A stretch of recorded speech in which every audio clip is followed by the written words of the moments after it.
a sua palavra. Por isso me usa como teu instrumento e coloca nos meus lábios, em nome de Jesus, as tuas palavras, para que a tua igreja nesta noite possa receber o alimento que vem do céu, porque o Senhor disse: eu sou o pão do céu, quem comer deste pão jamais terá fome. Então, Deus, alimenta a tua igreja, Deus, para saciar o teu povo, para que eles não venham a ter fome de nada mais, e a tua graça bastar para cada um. E você que crê nisso, dê um glória para Jesus.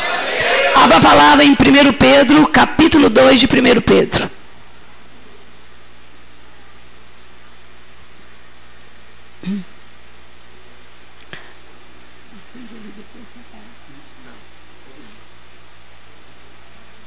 Glória a Deus.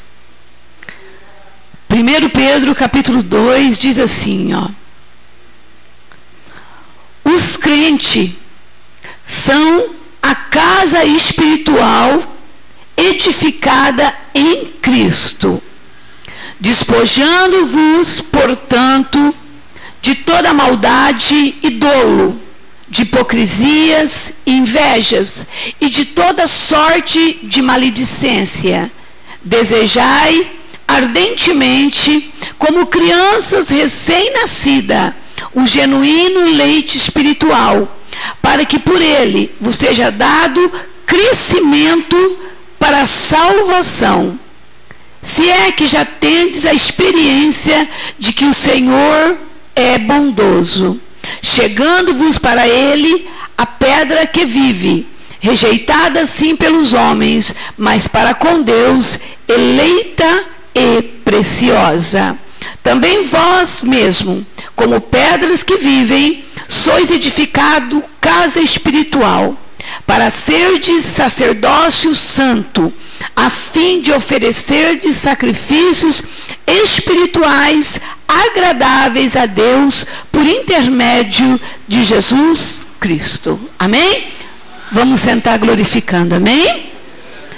Irmãos, quando todos nós aqui, eu acho que a maioria das pessoas que estão aqui, já tiveram um encontro com Jesus.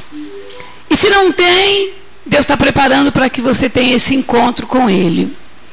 E nós precisamos compreender e entender que esse encontro com Jesus traz para nós escolhas, traz para nós algumas situações do qual muitos crentes ainda não têm consciência disso. Muitos crentes ainda não entenderam isso, dessas escolhas que o Evangelho, ele coloca para mim e para você. Porque quando nós encontramos com o Senhor, nós entendemos que houve um processo de salvação na minha vida e na tua vida. Talvez aconteceu da tua vida de um jeito que você nem percebeu. Mas em todas as vidas acontece o processo da salvação. Como que é esse processo da salvação? Ele vem pela palavra de Deus. Ele vem por ouvir e ouvir a palavra que foi em nós implantado. Essa palavra, ela é implantada em mim e em você, que é a palavra de Deus. Ela nos leva a esse processo de salvação. E uns 3 primeiros passos. Primeira coisa, é quando eu e você, por escolha voluntária, nós decidimos aceitar Jesus. E nós aceitamos Jesus de que forma? De 2 formas. Como Salvador, porque entendemos que Ele tem poder para nos salvar. E um Senhor, porque entendemos que a partir daquele momento, nós já não somos mais dono de nós mesmos. A partir do momento que eu aceito Jesus como Senhor da minha vida, como meu Salvador, eu estou declarando que eu passo a ser propriedade exclusiva do Senhor. Que agora eu já não sou mais dono de mim. Que agora eu estou pronto para receber uma nova vida.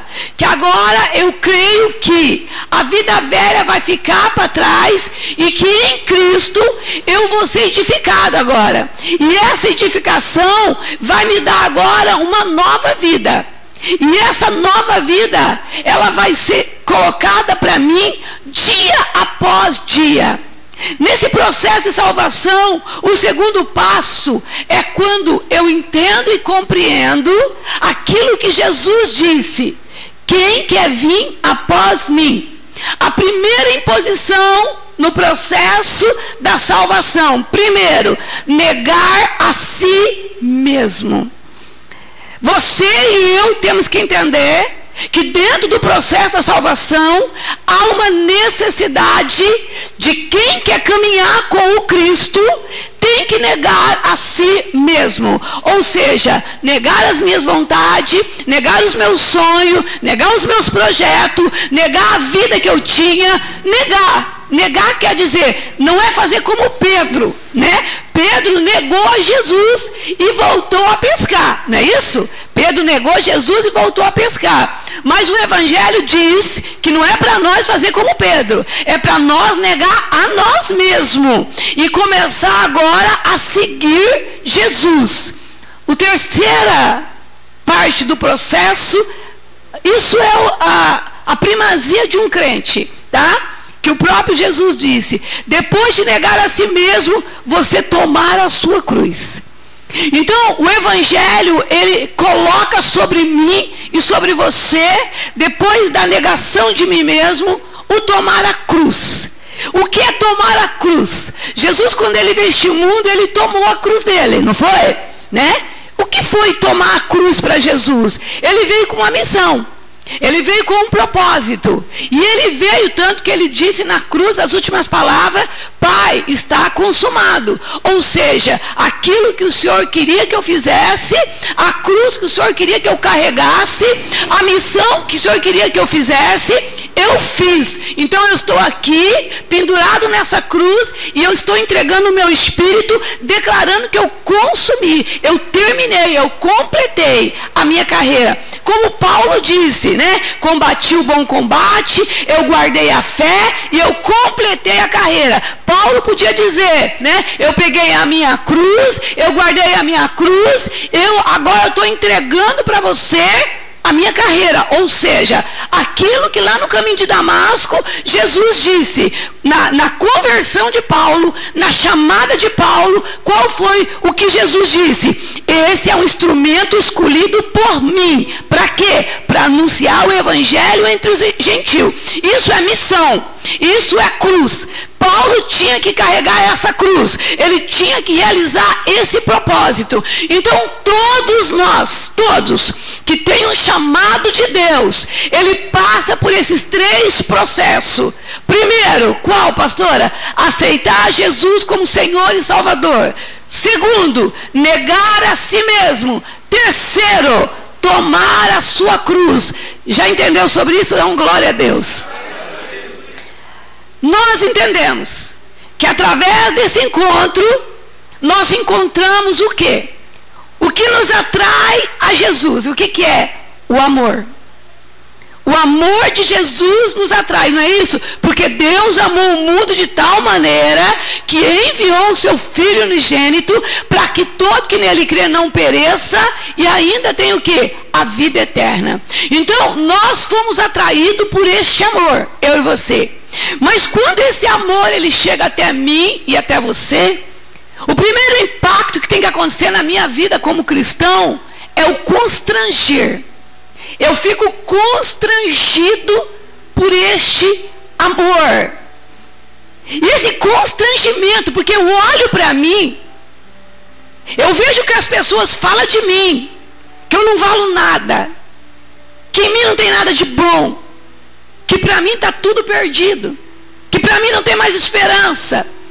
E agora eu olho para um Deus que me atrai, que me abre a porta da salvação, que estende a mão para mim porque eu estou caído, e Ele me levanta, e eu começo a olhar esse amor que me constrange, aonde a minha mãe não me amou desse jeito, o meu marido não me amou desse jeito, a minha esposa não me amou assim, Os meus filhos não me amaram assim, porque eles têm um amor condicionado, né? O ser humano, ele tem um amor condicionado. Eu te dou isso, mas você me dá isso. Eu te dou aquilo, você me dá aquilo. Mas eu olho agora para um Deus que me ama incondicional.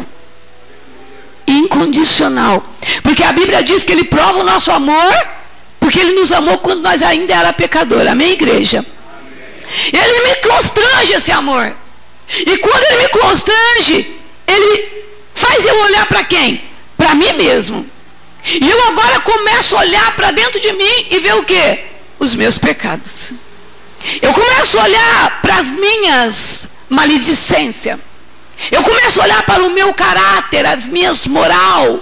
Eu começo a olhar para os meus pensamentos, para os meus sentimentos. E o certo e o correto.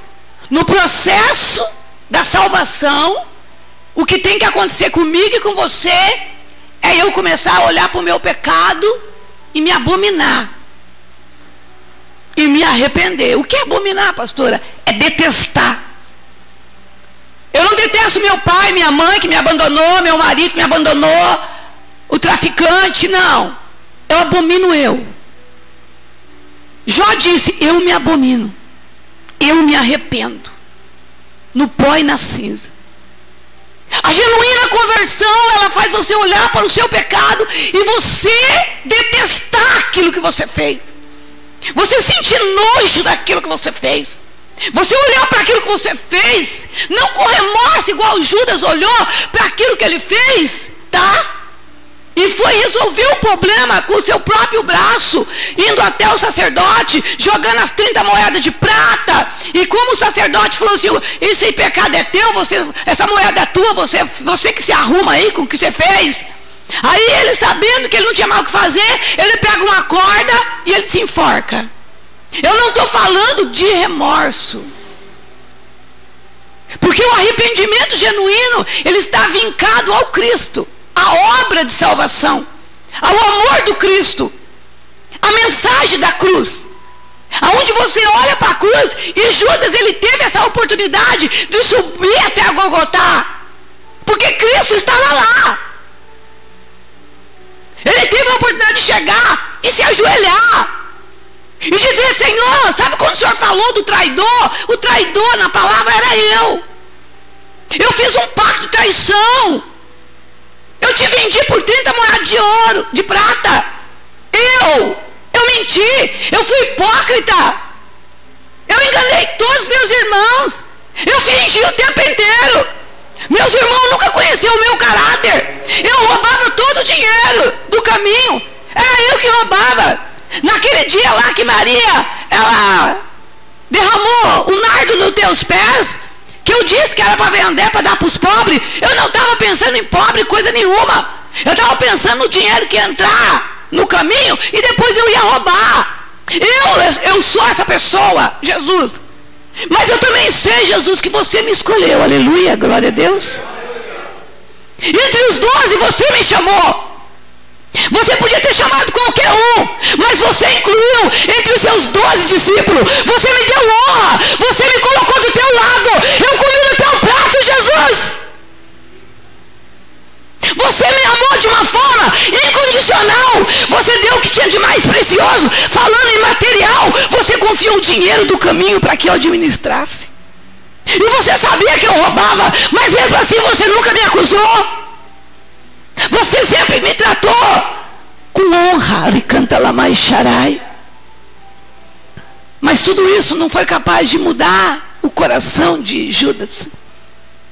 Toda essa obra redentora do Cristo, essa obra de amor, não foi capaz de fazer Judas voltar o coração para Deus, de fazer o coração de Judas retroceder para o Senhor. Ele despreza tudo aquilo que veio do Senhor, que veio de Deus. E ele prefere ser o Marte, o filho da perdição, marcar o tempo do filho da perdição, do que encontrar o caminho da vida eterna através do Cristo. Quando nós falamos em mudança, nós estamos falando do poder que o Espírito Santo tem em mim e você. Porque tudo que nós não alcançamos pela nossa força, pelas nossas obras.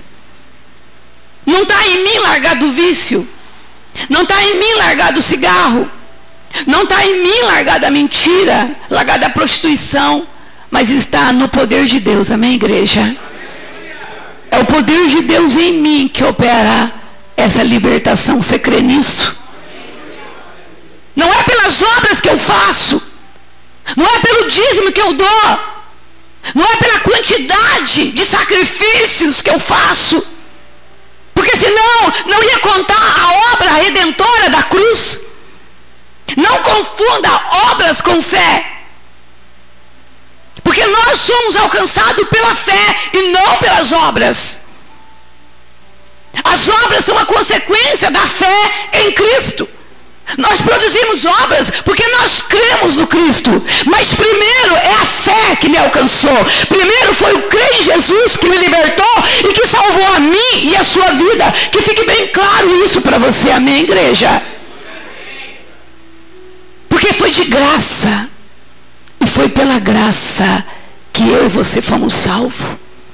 Foi pelo precioso sangue de Jesus que você e eu fomos comprados. Por isso que uma alma não tem preço, por isso que uma vida não tem preço, e por isso que muitas vezes nós olhamos e nós mesmos dizemos, não vale nada. Não é assim que a gente fala? Não vale nada. Não vale nada. Não vale a comida que come. Não é assim que nós falamos? Mas nós falamos porque nós somos como Jó. Falei de coisas maravilhosas demais, coisa que eu não entendia, coisa que eu era ignorante. Então, quando nós somos ignorantes, nós falamos essas coisas ignorantes. Mas quando nós olhamos para uma vida, nós temos que olhar e dizer, é obra da criação. Essa pessoa foi feita à imagem e à semelhança de Deus. Só que está distorcido a imagem. A semelhança está distorcida, mas ela continua sendo criação do Deus Todo-Poderoso. Você crê nisso? Porque o diabo não criou nada, por isso que ele é o ladrão. Ele nunca criou nada. Tudo quem criou foi Deus. Ele só rouba. Ele rouba o coração do homem, ele rouba a mente do homem, ele rouba a vida do homem, ele vai roubando as coisas, não é verdade? E quando ele vê, ele rouba a alma do homem e leva para o inferno junto com ele. Quando a pessoa não vigia, o ladrão vem e rouba, não é isso? Na nossa casa é assim, nosso carro. Nós temos que sempre vigiar e orar, porque senão o tentador vem. Não foi assim que Jesus disse? E ele pode tentar. Dá para nós um prato de lentilha em troco da nossa alma. Dá para nós 30 moedas de prata em troco da nossa alma. Então nós temos que tomar muito cuidado, porque olha para o teu irmão e fala assim, você tem muito valor. Diga assim, você foi comprado pelo precioso sangue de Jesus. Quando o Espírito Santo habita em mim, uma das coisas que o Espírito Santo ele vai me ensinar, ele vai me convencer do meu pecado. Ele vai ter essa liberdade de mostrar para mim, me convencer o que é pecado, o que é certo, o que é errado. Ele vai me fazer compreender a justiça de Deus, que é a sua palavra. Ele vai me fazer entender que um dia todos nós vamos comparecer no juízo de Deus. Ele vai me fazer entender e me fazer lembrar de todas as palavras que Deus falou comigo. Ele vai me mostrar o caminho que vai me levar à salvação. Quando o Espírito Santo começa a abandonar, a operar na vida de uma pessoa, essa pessoa não tem problema nenhum em despojar. Quando nós falamos em despojar, nós estamos falando de tirar, de lançar fora, tá? De abandonar. Por isso que para um homem que verdadeiramente se encontrou com o Senhor de verdade, para ele despojar de tudo aquilo que Pedro está falando, para ele não é difícil fazer isso. Igual muitos crentes têm feito, o pecado se tornar tão colante em sua vida e tão incapaz de abandonar. Porque ao invés de eu odiar o pecado, pecado, detestar o pecado. Eu amo o pecado. Eu amo. Eu amo aquela cocaína. Eu amo aquela maconha. Eu amo aquele sexo ilícito. Eu amo aquele dinheirinho que eu pego por fora. Eu amo uma mentirinha de vez em quando. Em vez de eu abominar, eu amo ver as coisas ilícitas no meu celular, me dá prazer aquilo. Ao invés de o pecado me dar nojo, ao invés do pecado me aborrecer, me constranger, para que eu não... Eu sou atraído pelo pecado porque eu gosto do pecado. E o diabo, ele é até um sujo.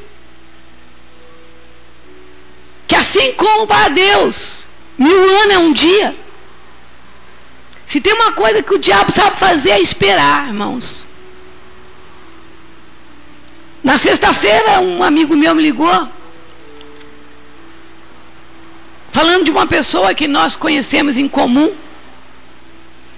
que ele ficou 16 anos sem usar droga.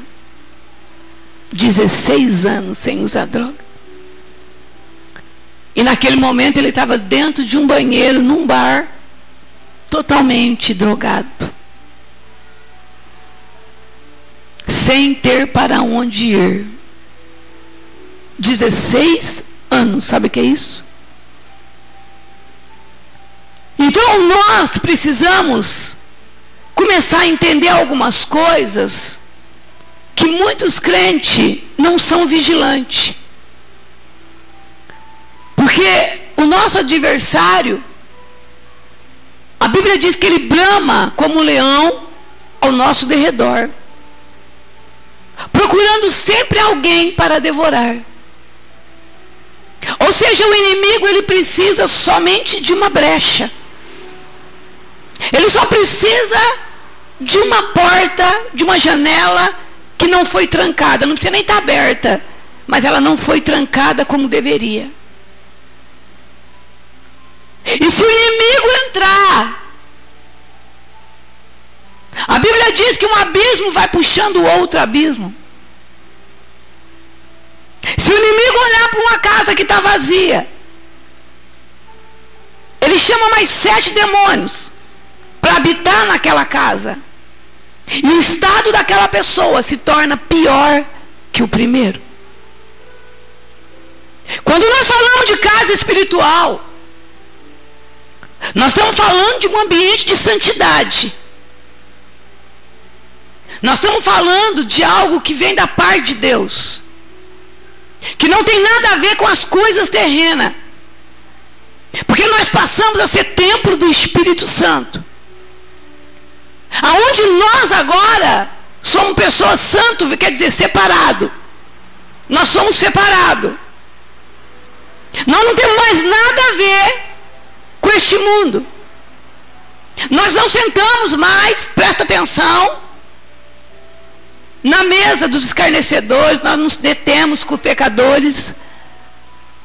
Nós não vamos no conselho dos ímpios, porque isso agora não mais convém para mim e para você. Eu não sento mais na mesa da Jezabel, na mesa de Belial, porque agora eu participo, porque eu sou casa espiritual agora. Agora eu sou uma nova criatura. Eu nasci de novo. Quem nasceu de novo dá um glória a Deus. Porque se eu nasci de novo, agora eu tenho um novo comportamento. Eu tenho uma nova atitude. Aconteceu uma metanoia aqui na minha mente. E aqui mudou. Aqui tem que mudar. Porque se você desceu as águas do batismo e aqui não mudou, não aconteceu uma metanoia, tem algo errado na sua vida. Se você só vestiu roupa de crente, só deixou o cabelo crescer, e você só aprendeu a ler Bíblia, está errado com a sua vida. Não aconteceu, você não virou borboleta. Porque tem que virar borboleta. Tem que acontecer. Está no casulo, mas vira borboleta. O processo não pode ser paralisado. Eu tenho a mente de Cristo agora. crente, presta atenção, dizer que nasceu de novo e continuar com os mesmos pensamentos mundanos, com os mesmos desejos mundanos, com as mesmas palavras mundanas. Escuta o que eu estou te falando, você está se enganando. Você está se enganando. O diabo está te enrolando. E você, quando chegar lá, Jesus vai falar: eu não te conheço. Escuta o que eu estou te falando. Eu não te conheço. Mas por quê? Por causa da iniquidade. Porque que está dentro do teu coração. Não pode entrar aqui, Nico. E Nico não entra aqui dentro. Só santo que entra aqui dentro. Sem a santidade ninguém verá Deus. Então o crente, ele está brincando de ser crente. Porque muitos têm vestido a capa de crente, mas por dentro continua o mesmo homem carnal, a mulher carnal, ainda produzindo as obras carnais: bebedice, glutonaria, fornicação, impurezas, facção, porfia. Isso não cabe mais. Não é mais para fazer o que você quer. A Bíblia diz que é uma milita dentro do homem, entre a carne e o espírito. Mas você não faz mais o que você quer. Isso não pode mais. Diga assim: não pode mais existir na minha vida isso. Não é para você fazer mais o que você quer. Não é mais para satisfazer as concupiscências da carne, os desejos da tua carne. Ao contrário, você a crucifica, a carne com as suas concupiscências. Quando eu estou em Cristo, eu sou casa espiritual, eu tenho que entender que eu tenho que abandonar isso. Isso não faz mais parte da minha vida. Eu gosto muito de Paulo, porque o Paulo era um homem sujeito aos sentimentos igual eu e você. E ele fala assim: eu esmurro a minha própria carne, para mim não pregar para muitos e eu mesmo ser desclassificado. Paulo sabia o que ele estava pregando. Ele sabia o que era o evangelho do reino. Ele sabia qual a exigência para entrar no céu. Porque desde o tempo de João Batista, o reino do céu é conquistado pelo esforço. E são poucos que se apoderam dele. Eu e você não fomos iludidos. Porque eu e você, nós sabemos que a porta que conduz ao céu é estreito. O caminho que conduz ao céu é apertado. Nenhum de nós foi enganado. Alguém foi enganado aqui, irmão? Foi? Porque eu não fui enganada. Eu sabia. Todos nós fomos notificados que a porta e o caminho é estreito e apertado. E na mesma passagem diz que largo e espaçoso é o caminho que leva para a perdição. E quantos estão entrando por essa porta? Então, se você e eu quisermos ser casa espiritual, nós não podemos ter dois senhores dentro de nós. Porque uma hora nós vamos satisfazer um e desagradar o outro. Porque tudo que é nascido da carne é carne, e o que é nascido do espírito é espírito. Então nós entendemos o que, pastora? Que se eu sou escravo, presta atenção, da carne, eu vou ter um senhor dentro de mim. Esse senhor me arregimenta, ou seja, é ele que me sustenta, que me treina. É ele que é o senhor da minha vida. É ele que manda em mim. Ele olha para mim e fala: vai lá, bebe. Eu vou lá e bebo. Vai lá agora e rouba. Eu vou lá e roubo. Vai lá e mente. Eu vou lá e minto. Por quê? Porque eu estou sujeito a esse senhor que se chama carne, que trabalha no meu pensamento e no meu sentimento. Por isso que o culto não é emocional. Porque quando o homem e a mulher está na igreja e ele começa a fazer cultos emocionais, ele está na carne. Porque a emoção vem do pensamento meu e do meu sentimento. Pastor, onde está isso? Efésios capítulo 2.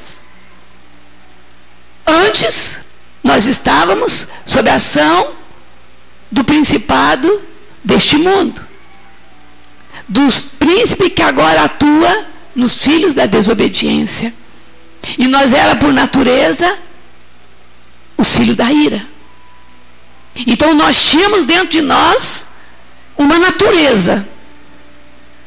A natureza carnal, colocada sobre o espírito da desobediência que habitava em nós.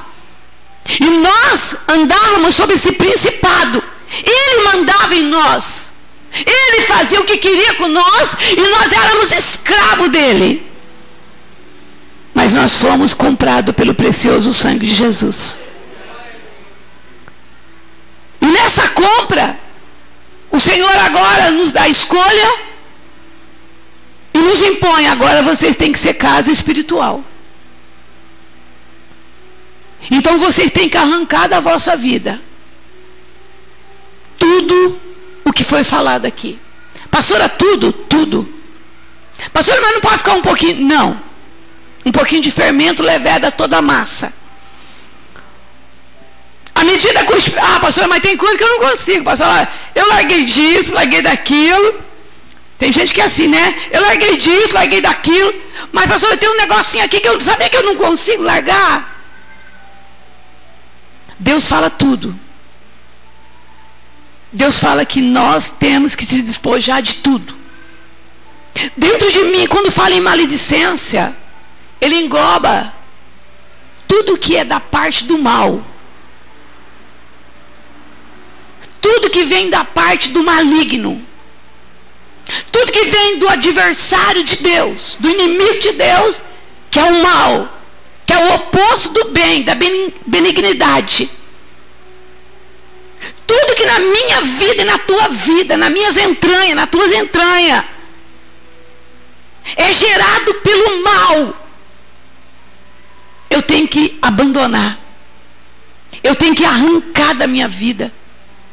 E a Bíblia é muito clara, porque tem muitos crentes que dizem: pastora, faz 20 anos que eu não consigo.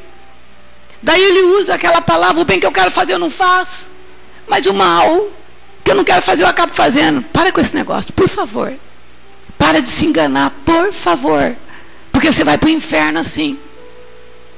Porque os mandamentos de Deus não é penoso, primeira coisa.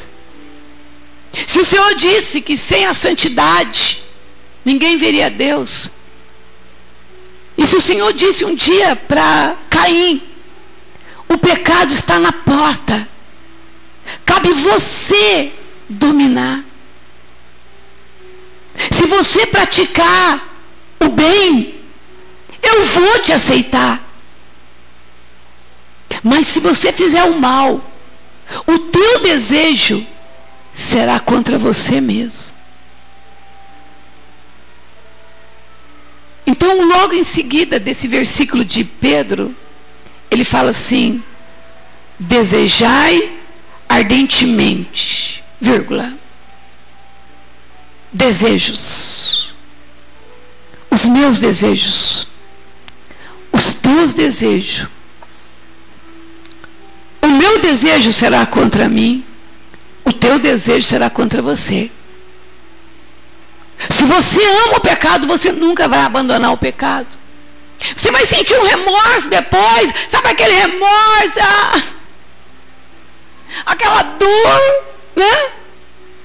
Mas no outro dia você está fazendo tudo de novo. Que isso, irmão?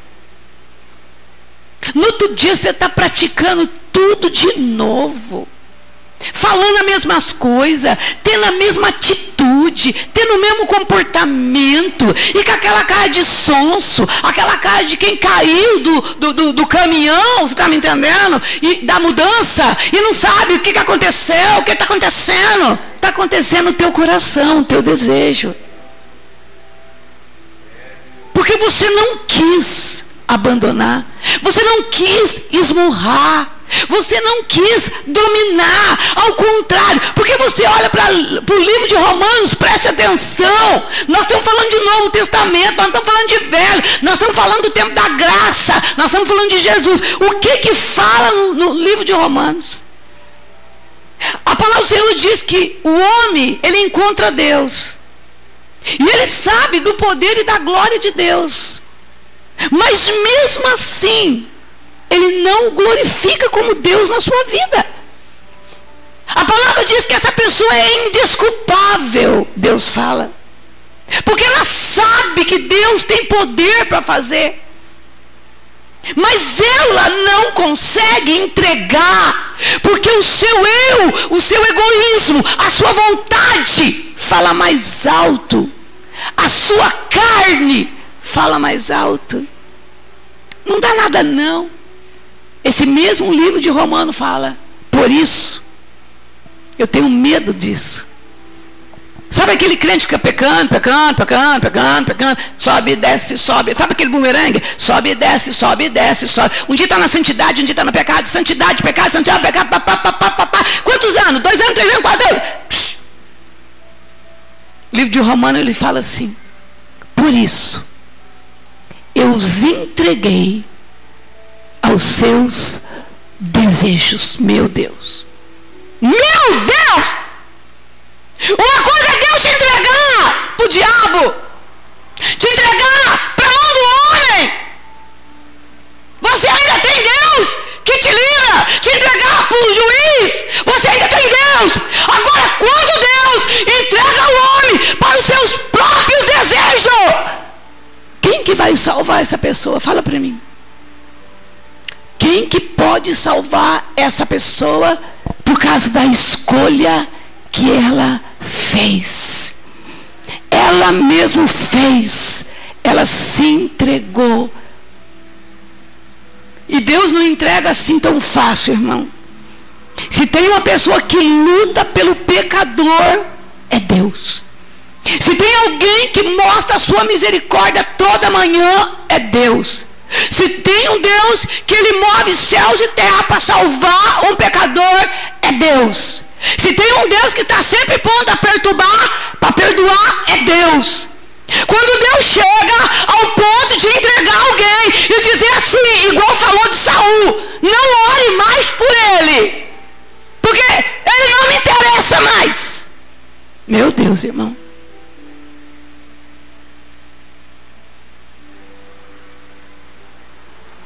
Muitas vezes, irmãos, nós, por causa do tempo da graça, nós olhamos para uma palavra como essa e nós brincamos com Deus.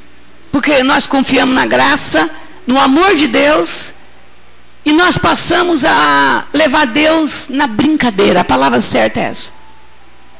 Levamos um evangelho sem temor, sem reverência, sem respeito, aonde a minha vida é mais importante do que a santidade, o meu desejo é mais importante do que a santidade, a minha palavra é mais importante que a santidade, é eu que sento no trono, é eu que mando, tudo gira em torno de mim, é eu, o homem, ele é o centro,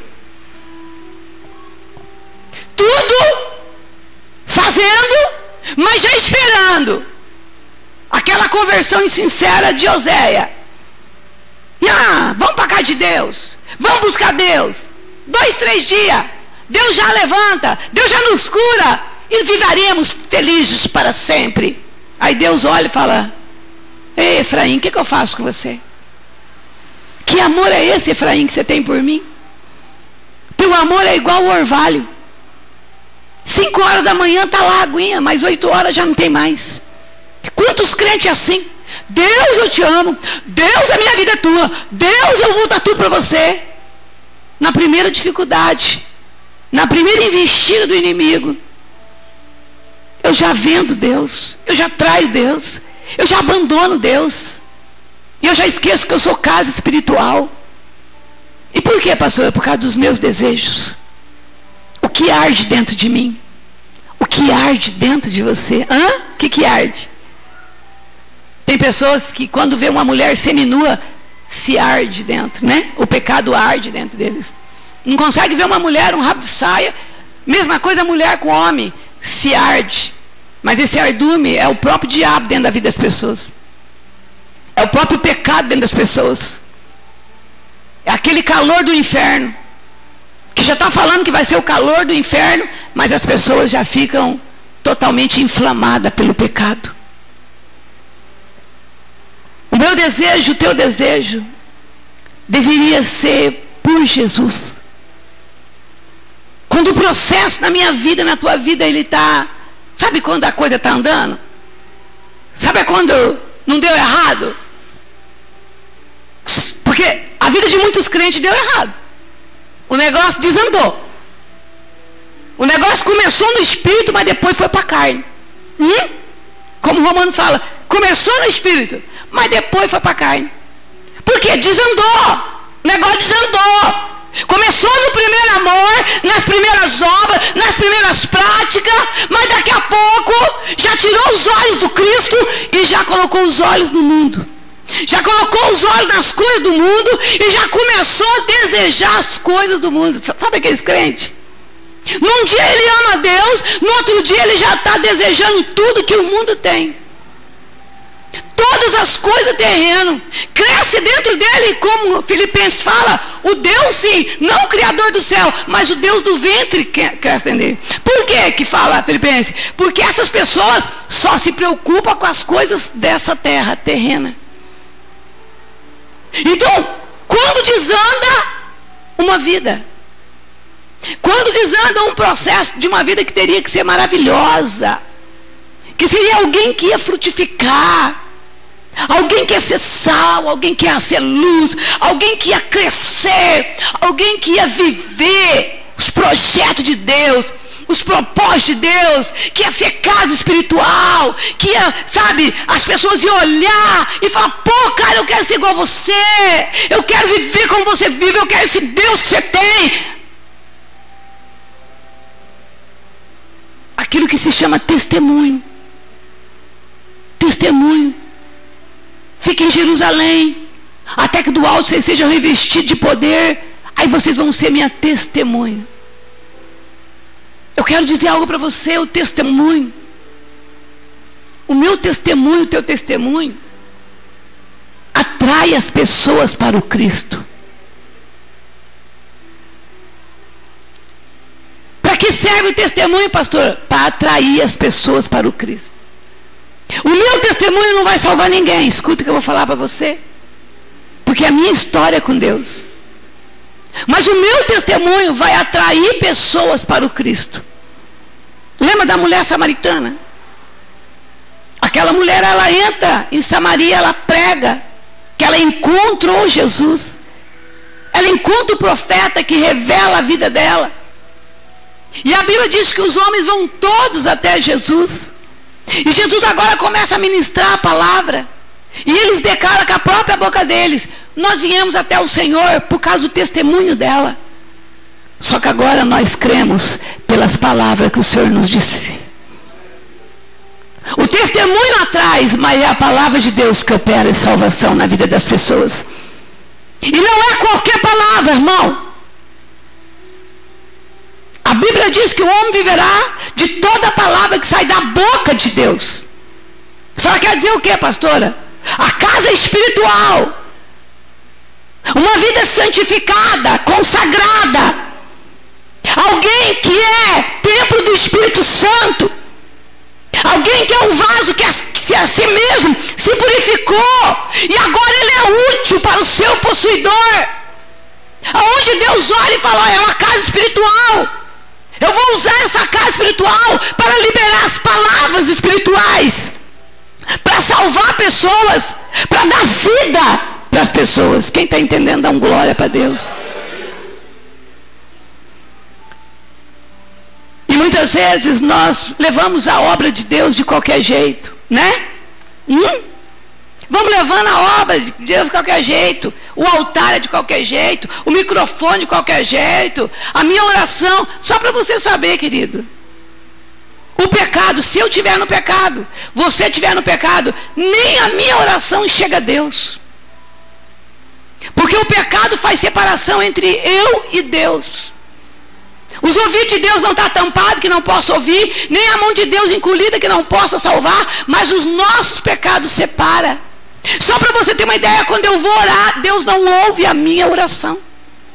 Quanto mais quando eu quero ministrar e falar da palavra de Deus, se eu estou cheio de maledicência, se eu não me despojei do mal, se eu não nasci de novo, se eu não sou uma nova criatura, se eu não me transformei, simplesmente eu tive encontro com a igreja, eu tive encontro com os amigos da igreja, eu tive encontro, eu desci as águas, mas eu não tive um encontro com Jesus. Olha para o teu irmão e fala assim: tem que haver um encontro com Jesus. Cristo, quando Ele chega na minha vida e na tua vida, Ele dá-nos o crescimento. E muitas pessoas olham para o Cristo e acham que o Cristo tem que abrir portas, né? Cristo tem que dar minha vida, tem que dar minha casa. Cristo tem que dar um emprego para mim. Cristo tem que fazer isso, Cristo tem que fazer aquilo, Cristo tem que fazer. E pede mal. Pede mal. Está pedindo mal para esbanjar nos seus prazeres, nos seus desejos. Quem falou isso? Tiago, capítulo 4. Enquanto você deveria pedir o que, pastora? Sabedoria. Você deveria pedir para Deus conhecimento. Você podia pedir para Deus mais do Espírito dEle. Você podia pedir para Deus mais da presença dEle. Você pedir para Deus que mais Ele remisse você, resgatasse você, libertasse você, para você ser mais parecida na imagem, na semelhança com Ele. Mas são poucos crentes hoje que sabem pedir as coisas espirituais. Porque a maioria de nós não estamos no Espírito. Só pede coisas espirituais quem está no Espírito. Preste atenção. Quem está na carne, a própria Bíblia diz: o que é nascido da carne é carne, o que é nascido do Espírito é Espírito. Quem está na carne vai pedir coisas concernentes da carne, que vai satisfazer a sua carne. Quem está no Espírito vai se preocupar com a casa espiritual, de encher a casa espiritual, para que haja habitação dentro da casa espiritual. Pastora, como é que vai haver habitação na casa espiritual? Aquele que me ama, guarda os meus mandamentos, e eu e meu Pai iremos nele e faremos morada. A casa espiritual, a habitação é do Pai, do Filho e do Espírito Santo. O próprio Paulo disse: já não vivo mais eu, mas é Cristo que vive em mim. Isso é casa espiritual, aonde já não é mais você, mas é Ele em você. Dá para entender? Dá um glória para Ele. Quando nós olhamos em crescer, nós nascemos da barriga da nossa mãe. Nós crescemos. Buscamos todos os conhecimentos dessa terra. Tudo. Desde a criação da terra. O solo. Os tipos de árvore, né? Os tipos de passarinho. Os tipos de animais. Aprendemos tudo isso. Só que tem uma coisa que nós não aprendemos: quem criou tudo isso? Nós aprendemos tudo isso quando nós estávamos na carne, mas nunca ninguém falou para nós quem que criou os animais, quem que criou as estrelas, quem que criou os frutos, quem criou esse vento, a chuva. Ninguém fala do Criador quando está na carne. Quando você está na carne, só fala da criatura. Só fala de coisas e criatura. Quando você está no Espírito, a obra ela vai para o Criador. E tudo dá honra e glória para o Criador. Dá para entender? Se você entendeu, dá um glória para o Criador. Porque você foi criado por Ele. Você é a obra dEle. E muitas vezes nós não entendemos. Nós achamos que essa vida é nós. Qual de nós se lembramos de onde? Talvez algum aqui se lembra quando tinha 7 anos. Alguns talvez possam se lembrar quando tinha 6 anos. Alguns que têm umas memórias mais privilegiadas, com uns 4 anos. Será que alguém aqui se lembra quando você era bebê e você fazia cocô na fralda? Que você não sabia andar? Que você precisava de alguém que te desse leite? Porque se não desse para você, você ia morrer de inanição? Alguém se lembra desse tempo? Não, ninguém lembra. Porque falando na carne, ninguém vai lembrar disso, que as nossas memórias nessa parte nem existia. Não foram registradas, né, para nós. Agora todos nós sabemos o dia que nós aceitamos Jesus. Todos os dias que nós entregamos a nossa vida para Jesus, uns com 15, eu fui com 30 e pouco, cada um foi com a idade aqui, que foi chamado por Jesus. Cada um de nós sabemos a data do nosso nascimento na água, o dia que nós batizamos na água. E o leite? Será que nós desejamos esse leite, como criança está dizendo aqui, ó, recém-nascida, o genuíno leite espiritual? Ou será que nós não é mais criança agora? Nós batizamos, nós entregamos nossa vida para o Senhor e agora nós sabemos tudo. Nós não precisamos mais de leite espiritual. Porque quando nós usávamos leite espiritual é porque nossa mãe dava, nós não sabíamos andar, nós não sabíamos falar, não é verdade? Nós não sabíamos nada de nada, nós éramos totalmente dependentes da nossa mãe. Será que nós, como cristãos hoje, nós somos totalmente dependentes do nosso Pai espiritual, Deus? Aquele que nos gerou? Será que para mim andar eu sei me locomover sem Ele ou com Ele somente? Para mim falar eu dependo dEle colocar as palavras na minha boca ou eu falo o que der na minha teia? Para mim eu dependo que Ele me leve ou eu vou onde eu quero, do jeito que eu quero? Será que eu ainda sou essa pessoa que vivo ainda sob a ação do leite espiritual? Que sou uma pessoa totalmente dependente de Deus? Porque quem deseja o leite espiritual, é uma pessoa que olha para ele e olha para ela e vê a condição dela de total dependência de Deus. Que sabe que sem Ele não pode fazer nada. E isso não fui eu que falei, foi o próprio Cristo que falou. E Ele deixou como mensagem para todos nós: igreja, sem mim vocês não podem fazer nada. E será que nós entendemos essa palavra? Ou será que hoje nós somos filhos independentes? Nós fazemos o que nós queremos, nós casa, nós descasa, nós compra, nós vende, nós vamos, nós fica, nós falamos, não falamos, nós queremos, não queremos? Será que a vontade de Deus, ela tem algum poder sobre a minha e a tua vida? Eu vou viajar, não vou viajar, eu vou comprar, não vou comprar? Será que para você e para mim, a vontade de Deus tem algum poder? Ou não tem mais poder? Ou agora é a minha vontade? É do meu jeito? É na minha hora, eu quero e pronto, acabou. Se eu tiver desse jeito, eu estou na carne.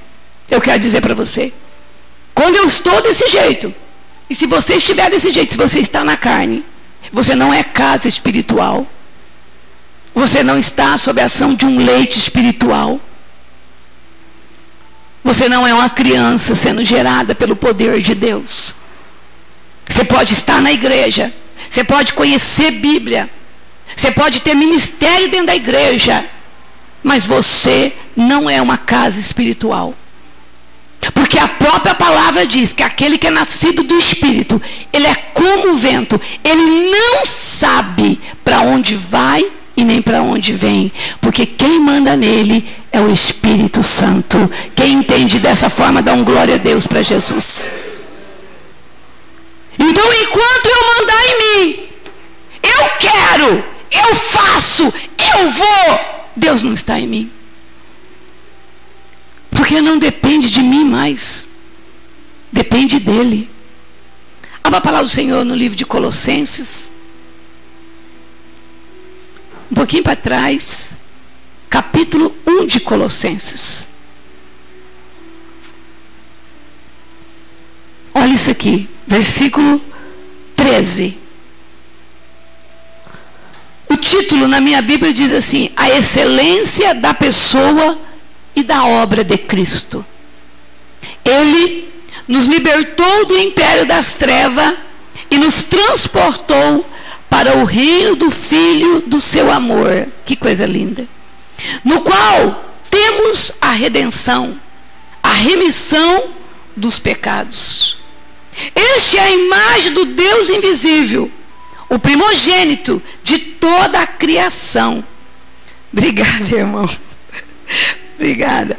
Pois nele foram criadas todas as coisas, no céu e sobre a terra, as visíveis e as invisíveis, sejam tronos, sejam soberanias, quer principado, quer potestade, tudo foi criado por meio dele e para ele. Ele é antes de todas as coisas, nele tudo subsiste. Ele é a cabeça do corpo da igreja. Ele é o princípio, o primogênito de entre os mortos, para em todas as coisas ter a primazia. Porque aprove a Deus que nele residisse toda a plenitude, e que, havendo feito a paz pelo sangue da sua cruz, por meio dele reconciliasse consigo mesmo todas as coisas, quer sobre a terra, quer no céu. E a vós outros também, que outrora era estranho e inimigos no entendimento pelas vossas obras malignas, agora, porém, vos reconciliou no corpo da sua carne, mediante a sua morte, para apresentar-vos perante ele, santo, inculpáveis e irrepreensíveis. Se é que permaneceis na fé, alicerçado e firme, não vos deixando afastar da esperança do evangelho que ouviste, e que foi pregado a toda criatura debaixo do céu, e do qual eu, Paulo, me tornei um ministro. Isso aqui aconteceu comigo e com você. A excelência da pessoa e da obra de Cristo. Ele me libertou. Ele te libertou. E quando eu falava em libertação, Deus me dava algumas pessoas que tiveram esse encontro com Ele, e as suas vidas foram impactadas de tal forma que nunca mais essas vidas foram a mesma. Por isso que na minha vida, se eu fui liberta, se o Filho te libertar, verdadeiramente você é livre. Se eu fui liberta do império das trevas, eu não posso fazer como diz a palavra: o cão voltar para o vômito, a porca voltar para o lamaçal. Eu não posso voltar às minhas práticas que eu fazia outrora. Se Jesus me tirou de lá, como eu posso voltar a fazer as mesmas coisas? Isso é possível? Se você olhar para o povo do Egito, o povo foi liberto com o poderoso poder de Deus. Mas quando eles começavam a andar diante das lutas, eles queriam voltar para o Egito. Queriam as coisas do Egito, queriam o alho do Egito, a cebola do Egito, o sepulcro do Egito, a carne do Egito. Eles queriam voltar para trás. A mulher de Ló foi tirada de Sodoma, tornou sua estátua de sal porque olhou para trás. Então, isso pode acontecer com qualquer um de nós.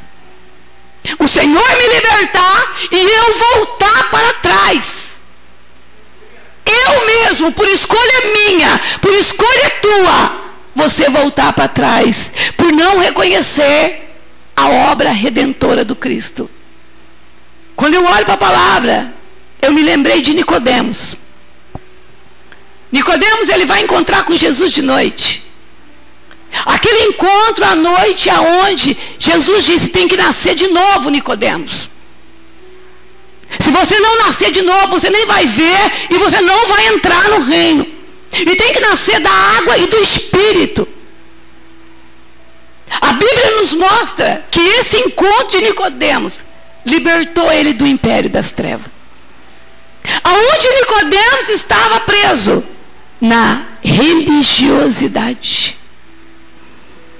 Nicodemos era um conhecedor da palavra, mas mas ele não tinha encontrado o Verbo que se fez carne, o próprio Deus, o Senhor do Senhor. Ele tinha tido um encontro com a palavra, e a letra por si só é morta. Então Nicodemos tinha um evangelho morto. Então ele se prendeu a um conhecimento religioso, mas a vida dele ainda estava sob a ação do império das trevas. Tanto que ele vai à noite. Por quê? Porque é à noite que as trevas operam. Ele não tinha liberdade para ir de dia procurar Jesus, porque ele ainda era encarcerado pela religião. Mas Jesus liberta Nicodemos, porque durante o dia ele vai lá e tira o corpo de Jesus, para que todo mundo vê que agora ele encontrou com Jesus e ele foi liberto para a glória e honra do nome de Jesus. Nós olhamos, Deus me falava de outro, quem? Tomé. Tomé, 3 anos e meio andando com Jesus. Jesus agora discipula Tomé, prepara Tomé com a palavra. Mas na hora que vem a prova, o que acontece com Tomé? As pessoas todas vêm falar para Tomé, ele ressuscitou, ele apareceu na casa, tal. Em vez dele acreditar no testemunho das pessoas, Tomé se levanta e fala, eu só vou acreditar se eu tocar na mão dele, nas feridas dele, só vou acreditar. Quantos de nós estamos ainda recebendo a palavra de Deus, mas ainda estamos sob a ação do império das trevas por causa da incredulidade? Nós estamos na igreja, nós vemos o testemunho, nós vemos a glória de Deus, nós vemos a palavra sendo ministrada, mas ainda nós não acreditamos, nós não damos o passo de fé como Tomé deu naquele dia. Porque naquele dia, sabe por que Tomé o deu? Porque Jesus apareceu para ele. E Jesus disse, Tomé, está aqui a minha mão, você quer ver? Quer pôr a mão? Pode pôr. Naquele momento Tomé viu e acreditou. E Jesus disse para ele, você só foi crente, você só se tornou um crente porque você viu. Não seja incrédulo. O próprio Jesus corrige Tomé. Porque a incredulidade vai levar as pessoas para o inferno. Se tem algo que vai levar para o inferno é a incredulidade. Que vai tirar nós do paraíso é a incredulidade. Então tem crente que está na igreja, mas ainda está sob a ação do império das trevas. E Jesus disse, agora você tem que acreditar sem ver. O meu justo viverá pela fé. Fé, certeza, convicção daquilo que não se vê, mas aquilo que se espera. Eu estou falando para um povo de fé aqui, dá um glória para Deus. Porque se você tem fé, você foi liberto do império das trevas. Deus me lembrava mais de uma pessoa, o gadareno, aquele homem de Gadara, aquele homem que estava no sepulcro, aquele homem que estava realmente sob o império das trevas. Ele estava dentro daquele cemitério e havia um principado que olhou para aquele homem e falou assim, vai 6.000 demônios, eu quero que vocês todos prendam aquele homem, tormentam aquele homem, não deixa aquele homem sair do sepulcro, tira aquele homem da família, tira aquele homem da vida normal, já deixa ele morto lá dentro, um morto vivo lá dentro. O principado do império das trevas, ele manda os seus e prende aquele homem lá. A Bíblia diz que Jesus, ele atravessa o mar para ir até Gadara. Quando chega lá, os demônios dizem, o que nós temos contigo? E Jesus, ele faz uma pergunta, quem são vocês? Nós somos legião, porque nós somos muitos demônios que aprisiona essa vida. Olha para o teu irmão e diga assim, quem pode libertar uma vida cheia de demônio? Quem pode? Será que o Lula pode? Será que o presidente dos Estados Unidos pode? Será que o homem mais rico do mundo? Pode. Esta é a obra excelente que Jesus fez na minha vida e na sua vida. Será que nós temos consciência dessa excelência dessa obra? Uma obra que aos olhos de todo mundo era impossível. Que as pessoas olhavam e falavam: que? Ela? Jamais. Ele? Nunca na vida. Por quê? Estávamos sob a ação do império das trevas. E não era qualquer um. Era principados que tomava conta das nossas vidas. Deus me fez lembrar de mais um. Naamã, né? Naamã é um homem. A Bíblia diz que era um homem que aos olhos de todo mundo era vitorioso, não era isso? Deus dava vitória para Naamã. Onde chegava ele era um herói de guerra. Daí tem uma palavrinha assim: porém, leproso. Um homem que estava sobre o império das trevas. Tinha suas vitórias. Era chamado herói de guerra. Mas havia um principado que dominava ele, que ninguém pôde curá-lo. Ninguém pôde mudar a vida daquele homem tão excelente como Naamã. Ele precisou ir até Deus. Ele precisou receber uma direção de Deus. Desce no Jordão 7 vezes. Quando nós olhamos para Naamã, onde o império das trevas segurava Naamã? No orgulho, né? No orgulho, um sentimento tão imperceptível, que é tão difícil a própria pessoa reconhecer que tem. Nossa! Fala para mim. Esse tal de orgulho não é uma dor de barriga, não é uma dor de cabeça que você já identifica uma prisão de ventre, não. Esse tal de orgulho é um pecado, que ele é tão camuflado, que só o poder de Deus para libertar uma pessoa desse sentimento. E sabendo que um monte de gente vai para o inferno por causa do orgulho.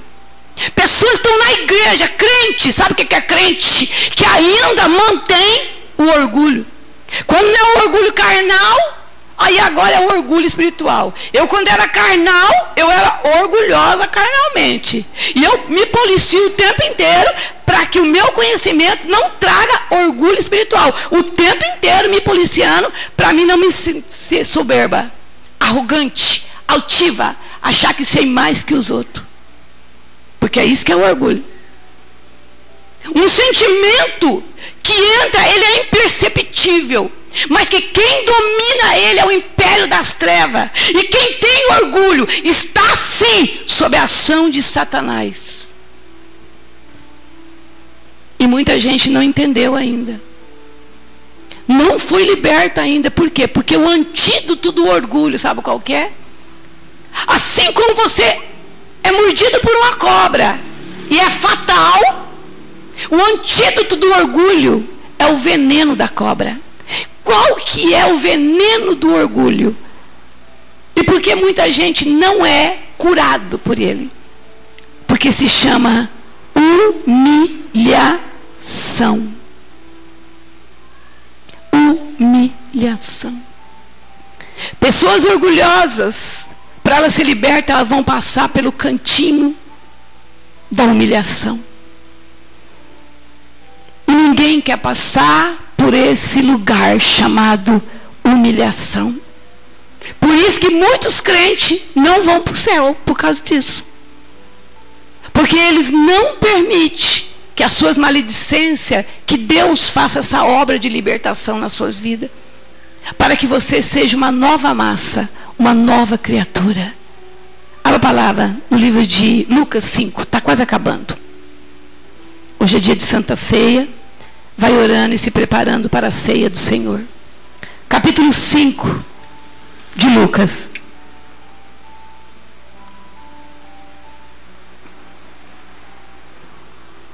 Vamos estar encerrando em cima de uma pessoa que, quando ela teve esse encontro com Jesus, aconteceu algo na vida dessa pessoa, que eu quero falar sobre isso que aconteceu. Pedro, a pesca maravilhosa. Aconteceu que, ao apertá-lo a multidão para ouvir a palavra de Deus, estava ele junto ao lago de Genesare, e viu 2 barcos junto à praia do lago. Mas os pecadores, havendo desembarcado, lavaram as redes. Entrando em um dos barcos, que era o de Simão, pediu-lhe que afastasse um pouco da praia. E assentando-se, ensinava os barcos às multidão. Quando acabou de falar, disse a Simão: faze-se ao largo e lançai as vossas redes para pescar. Respondeu-lhe Simão Pedro: havendo trabalhado toda a noite, nada apanhamos, mas sob a tua palavra lançarei as redes. Isto fazendo, apanharam grande quantidade de peixe, e rompia-lhe as redes. Então fizeram sinais aos companheiros de outro barco, para que fosse ajudá-lo. E foram, encheram ambos os barcos, a ponto de quase irem a pique. Vendo isto, Simão Pedro prostrou-se aos pés de Jesus, dizendo: Senhor, retira-te de mim, porque eu sou um pecador. Pois à vista da pesca que fizeste, a admiração se apoderou dele e de todos os seus companheiros, bem como de Tiago e João, filho de Zebedeu, que eram seus sócios. Disse-lhe Jesus a Simão: não temas, doravante será pescador de homens. E arrastando ele os barcos sobre a praia, deixando tudo, o seguiram. Nesse momento, Pedro, ele foi liberto do mundo, irmão. Liberto do mundo. Quando ele deixa aquela rede, irmão, cheio de peixes,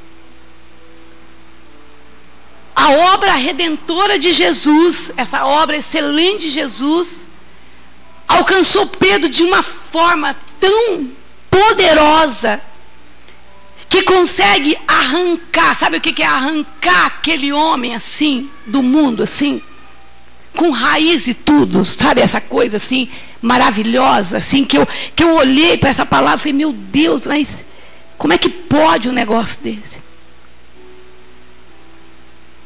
Aí eu queria a resposta. Deus, o que aconteceu com Pedro assim? Porque o processo foi todo esse que eu falei para vocês, desde o começo.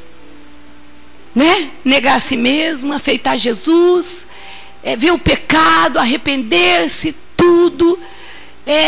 Olhar para Jesus, afaste de mim porque eu sou um pecador, tal. Mas eu queria saber como que Jesus conseguiu tirar esse homem de uma forma tão tremenda do mundo, aonde ele deixa a rede, ele abandona toda a sua vida, irmãos, e ele segue o Cristo. Será que hoje, por exemplo, existe alguém ainda? Eu acredito que existe, que vai ser impactado de uma forma tão grande com o evangelho do reino, com a palavra de Jesus, com a presença dessa obra de Jesus de libertação, que vai fazer essa pessoa virar as costas, negar tudo para poder seguir Jesus. Aí Deus me dava uma palavra que está aqui. Deus me falava assim: a pessoa para me seguir, ela tem que ter o que Pedro teve aqui, no versículo 9. pois à vista da pesca que fizeram, a admiração se apoderou dele. Essa palavra, admiração, meu Deus, admiração, falou muito comigo, muito, muito, muito. E eu fui estudar o que era admiração. Eu falei, mas o que é admiração, Senhor? O que é admiração? O que tomou o coração de Pedro de um jeito que fez esse homem abandonar tudo para te seguir? E ele não olhou para trás, porque em nenhum momento Pedro murmurou, reclamou de ter abandonado isso. Nada. O que é admiração? É consideração, é disposição emocional que traduz em respeito, é veneração, é afeto diante de algo, é um sentimento provocado pelo extraordinário. Nesse sentimento há o reconhecimento da superioridade de algo ou de alguém. É um olhar com encanto, com amor, e fazer algo se tornar digno. Deu para entender, igreja? Será que eu e você temos isso por Jesus? Será que dentro de mim eu tenho essa admiração por Jesus? Eu olho para Jesus, eu vejo Ele como minha superioridade. Eu olho para a obra que Ele faz em mim, na vida dos meus irmãos, e eu olho e eu vejo é extraordinário o que Ele fez. Os meus olhos conseguem enxergar o extraordinário do Cristo, libertando um drogado de 20 anos, aonde ninguém liberta, nem remédio ninguém, e de repente Cristo liberta ele, e faz ele agora uma nova criatura. Será que eu consigo ver isso de extraordinário? E de superior? E eu começo a olhar para esse Jesus, e eu olhar e falei, não, ele é digno. Ele é digno do meu respeito. Ele é digno de ser honrado por mim. Ele é digno de ser glorificado. Ele é digno do meu amor, do meu afeto, da minha vida. Será que eu consigo? Será que você tem isso por Jesus? Por que será que nós não abandonamos nem a droga muitas vezes? Nós volta para a droga de novo. Nós volta para o cigarro de novo. Nós volta para a cachaça de novo. Nós volta para o adultério, para a prostituição de novo. Por que será? Porque nós não conseguimos ver essa obra excelente. Jesus está fazendo uma obra excelente. E nós não conseguimos enxergar essa obra. Por isso que muitas pessoas não têm coragem de negar a si mesmo e tomar a cruz e seguir Ele.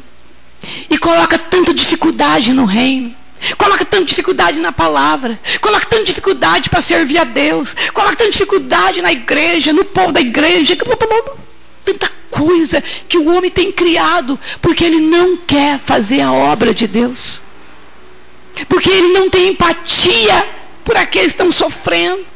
Ele foi alcançado, mas ele passa por aquele que está sofrendo, ele não tem empatia, ele não sente a dor, ele não sofre, ele mesmo sabendo que ele tem a palavra, que ele tem Jesus, que pode transformar aquela vida, estendendo as mãos, falando que Jesus te ama, falando qualquer coisa, eu vou te levar para algum lugar, qualquer coisa que Deus mandar eu falar, porque ninguém é tão pobre que não possa fazer alguma coisa, porque o coração dos crentes está fechado, não faz mais a obra, se tornaram religioso, batedor de cartão, olha para a igreja, o banco está vazio, mas eu não convido ninguém, eu não falo de Jesus, eu não dou testemunho, eu não falo da obra redentora. Sabe por que eu não falo? Porque eu não tenho admiração. Porque eu não tenho isso. Eu não consegui ver tudo que Jesus fez na minha vida. Eu estou mais preocupado com os meus desejos. Sabe, lembra dos 9 leprosos? Lembra, né? Era 10. Mas vamos falar dos 9. Vamos falar dos 9. O que os 9 queriam de Jesus? Só a cura. Eles só queriam uma cura. Porque nós buscamos até o ponto que nós queremos e desejamos. Quando eu tenho um Deus só para me curar, e eu encontro a cura, acabou. Não tem mais admiração, não tem mais desejo ardente pelo leite espiritual. Ao contrário, eu fico em luta o tempo inteiro. Eu estou aqui, mas estou pensando lá. Eu estou aqui, mas eu quero estar lá. Eu estou aqui, mas eu desejo uma mulher. Eu desejo. Menos Cristo, eu desejo tudo. Menos o Cristo. Por quê? Porque eu só queria a cura. Em nenhum momento eu quis ter um encontro com Jesus. Em nenhum momento eu quis realmente conhecer o Filho de Deus. Eu quero te convidar a ficar de pé. Ô Renata, aquele Atos 2 está ali ainda? Dá para pôr? Eu quero que você feche os teus olhos. Se prepara para a Santa Ceia. O pastor pode ir subindo também. Eu só vou ministrar algumas coisas aqui. Fecha teus olhos um pouquinho. Nós somos igreja. Eu quero dizer algo para mim e para você. Se alguém aqui disser que não tem pecado, já é mentiroso, tá? O próprio Jesus disse: quem não tiver pecado, atire a primeira pedra. O Senhor não nos levantou para tirar pedra em ninguém. Nós precisamos entender e compreender. Nós vamos ouvir daqui a pouco que o homem se examina a si mesmo. Nós somos igreja. Nós somos templo do Espírito Santo. Nós somos chamados filho de Deus. No meio de uma geração pervertida e corrompida, Deus me chama e te chama para ser luz, para ser sal, para fazer a diferença. Para onde eu chegar e você chegar, o Cristo se manifestar através de mim e de você. A mão de Deus alcançar, os pés de Deus alcançar, a boca de Deus alcançar. Ou seja, eu e você ser casa espiritual, eu e você ser igreja, eu e você lá no mundo mostrar que nós estamos compromissados com Cristo, que nós temos uma aliança com o noivo, que nós estamos fechados com Jesus, que Jesus e nós estamos juntos, no mesmo propósito, na mesma direção, que não há sombra de dúvida entre nós, porque nós olhamos para a obra que Ele fez na nossa vida, e foi uma obra única, excelente. Ninguém pode dizer que eu e você não somos obra da criação por duas vezes, porque o Salmo 139 diz que quando eu ainda não era nada, uma substância sem forma, foi Ele que me fez. E Ele escreveu todos os meus dias. Na carne, pastor, eu fui criada por Ele. E no Espírito, eu também vou ser gerada nele. Tudo foi criado por Ele e para Ele. Quando eu fui criada na carne, foi para glorificar o nome dEle. Mas a obra, ela não deu certo. Aí veio o segundo Adão, para fazer a obra perfeita na minha vida e na sua vida. Eu quero dizer que você tem um Pai que se chama Deus. Não é qualquer Deus, tá? O meu Pai e o teu Pai se chama o Criador do céu e da terra. O Deus, o Todo-Poderoso, o Deus de Abraão, de Isaac e de Jacó. É o meu Deus, é o teu Deus, é o meu Pai, é o seu Pai. Você crê nisso? E o nosso Pai, Ele nos deu o seu Filho amado Jesus Cristo, primogênito, para que através dele, no nome dele, nós pudéssemos ser mais que vencedores. E essa obra na minha vida e na tua vida, ela fosse completada, porque o próprio Jesus disse: eu vim para dar vida e vida em plenitude.